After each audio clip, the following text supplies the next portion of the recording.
As the sun dipped below the horizon, Daniel Matthews strolled down the streets of Oakwood, a seemingly peaceful neighborhood that had been his new home for exactly 2 days.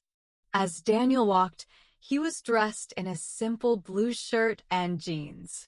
He looked like any other ordinary man, out to enjoy an evening walk, but there was something significant about him that nobody here yet knew. On Monday morning, Daniel would be introduced as the new chief of police, having been transferred from a neighboring city where he'd earned a reputation for his integrity, fairness, and respect for all. But that Monday seemed a long way off. Around the corner, two officers sat in their patrol car, idling by the curb. Officer Blake Baldwin and Officer Rick Carter were not known for being particularly kind-hearted. They had a reputation of throwing their weight around, especially when it came to folks who looked like Daniel. They didn't care if you were innocent or guilty. They treated some residents of Oakwood like they didn't belong. As Daniel walked past the patrol car, Baldwin and Carter glanced at each other, smirking. Well, look who we've got here," Baldwin muttered, opening the car door and stepping out. Carter followed suit, crossing his arms as they both stopped right in Daniel's path. "Evenin', sir," Baldwin said with a grin that felt anything but friendly. Daniel gave a polite nod. "Good evening, officers. You live around here?" Carter asked. "Yes, I just moved in." "Beautiful town you have here." "Uh-huh," Baldwin sneered. "You sure you belong in this part of town?" He looked Daniel up and down. Daniel kept his composure, responding with calm respect. "Yes, officer, I'm sure." But the officers weren't letting up. Carter stepped closer. "Why don't you show us some ID, huh? We want to make sure you're not up to something shady." He held out his hand expectantly, as if Daniel had no choice but to comply. Daniel sighed and took out his wallet.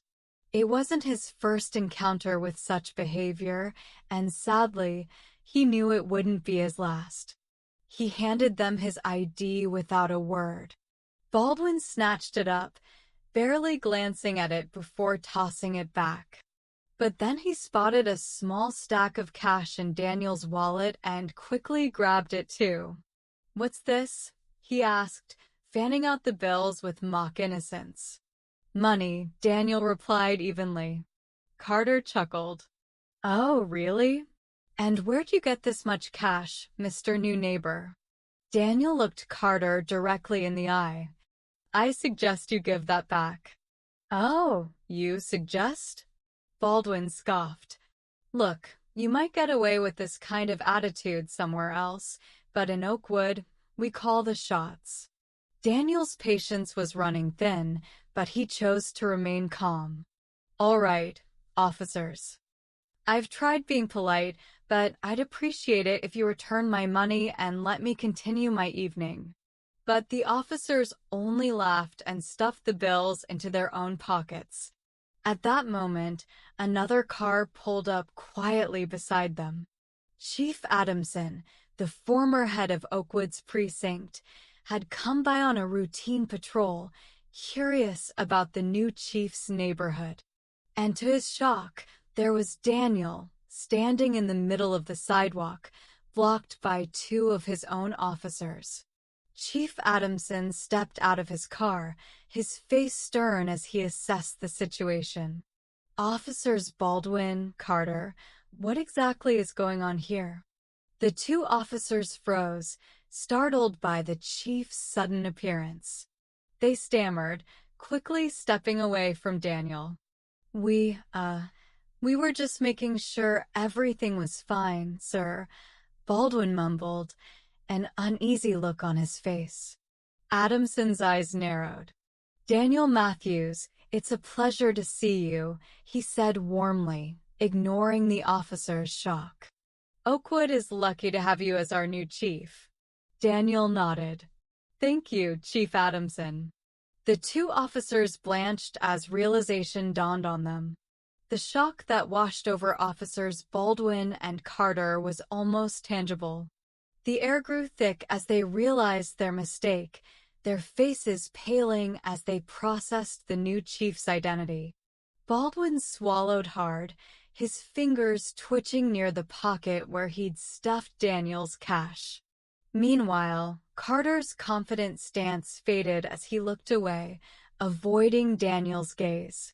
Chief Adamson continued, "Officers, care to explain why you're harassing our new chief of police? Or should I say, trying to rob him?"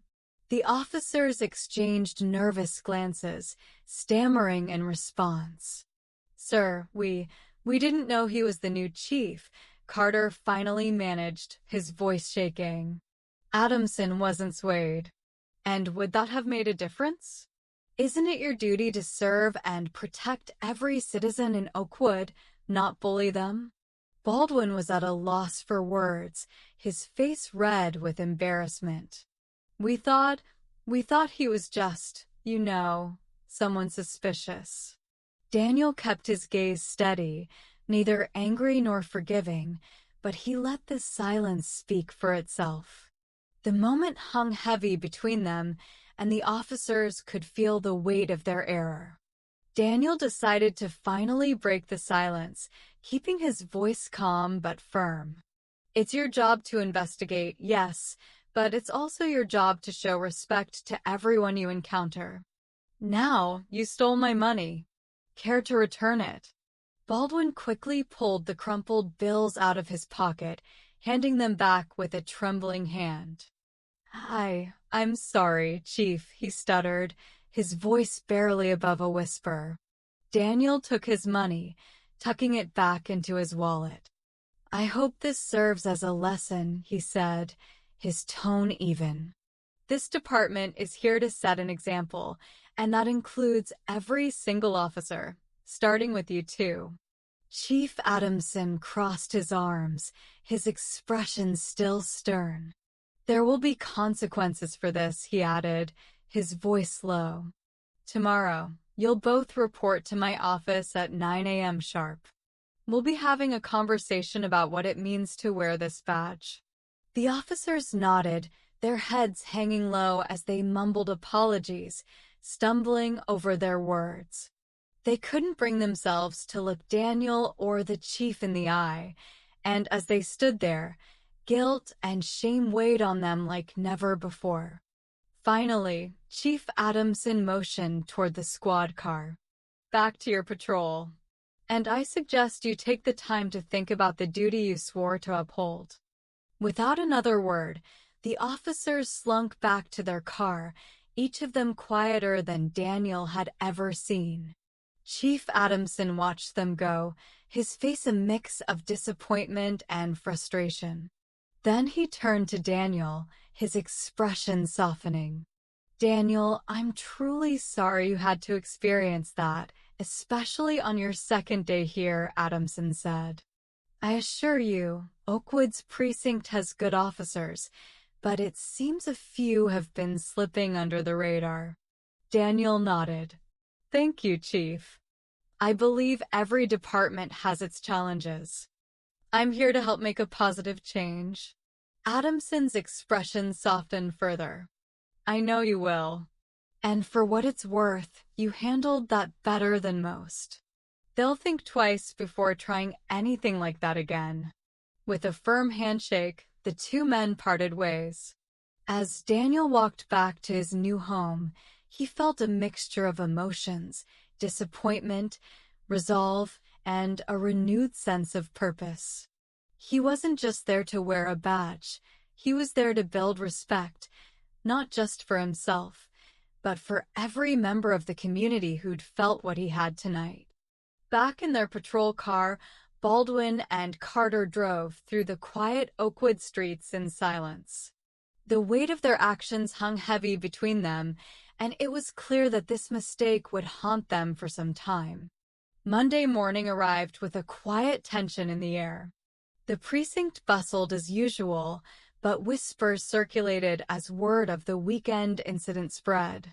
Officers Baldwin and Carter walked into the station, their shoulders heavy with dread. They knew they were in for a reckoning, but the reality of it was beginning to sink in. They had disrespected the new chief of police, and everyone knew it. At 9 a.m. sharp, they found themselves seated across from Chief Adamson and Daniel in the small meeting room, the air thick with the weight of their actions. Daniel watched them in silence, his expression unreadable, as Chief Adamson began. Officers Baldwin and Carter, your actions on Friday night are unacceptable by any standard, Chief Adamson said, his tone firm but calm. Oakwood's department has a duty to its citizens, and you failed in that duty, not just because of your treatment of Chief Matthews, but because of your disregard for the oath you swore. The two officers shifted uncomfortably in their seats. Baldwin tried to offer an explanation. Chief, we honestly didn't know who he was. Adamson cut him off. Does it matter who he was? What you did was wrong, plain and simple. Our duty is to respect and protect, no exceptions. Your actions embarrassed this department and eroded the trust of the very people we are here to serve. Daniel finally spoke, his voice calm but resolute. I came here to work with you all, to build something better together. But if we can't trust each other, how are we supposed to gain the trust of this community? Carter looked down, his voice barely a whisper. We messed up. There's no excuse. Daniel nodded. That's right. And I expect you to take responsibility and make things right. Chief Adamson let the silence settle before continuing. Effective immediately, you are both suspended without pay for a month. During that time, you'll attend sensitivity and conduct training. When you return, I expect you to remember what it means to wear this uniform. Fail again, and you won't be given a second chance. The officers nodded, visibly shaken but understanding the weight of their punishment. As they stood to leave, Daniel called out, one more thing. They turned, looking at him with a mix of shame and nervousness. I believe in second chances.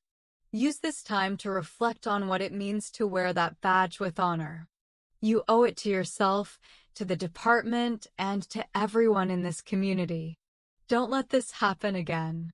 The officers nodded solemnly, gratitude flickering in their eyes. Thank you, Chief, Baldwin said softly. We'll do better.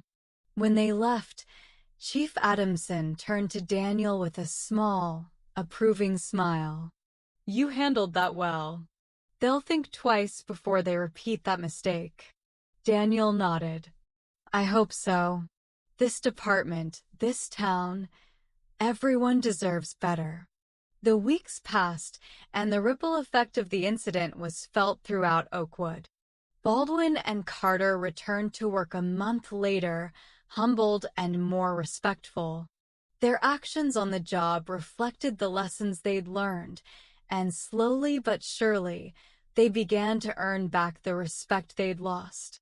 Under Daniel's leadership, the Oakwood precinct began to transform.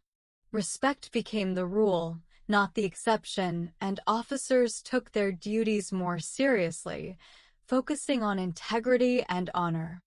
Daniel's reputation as a fair and just chief spread through the town, restoring faith in the precinct and mending the rift caused by the actions of two officers. In the end, justice wasn't just about punishment, it was about change. And in Oakwood, under Daniel's watch, change had finally arrived. And this brings us to the end of this story. Thank you for watching till the end. I hope you enjoyed the story. If you did, don't hesitate to like the video and share it with your friends too. Subscribe to our channel and turn on the notification bell for more fascinating stories. Have a nice day.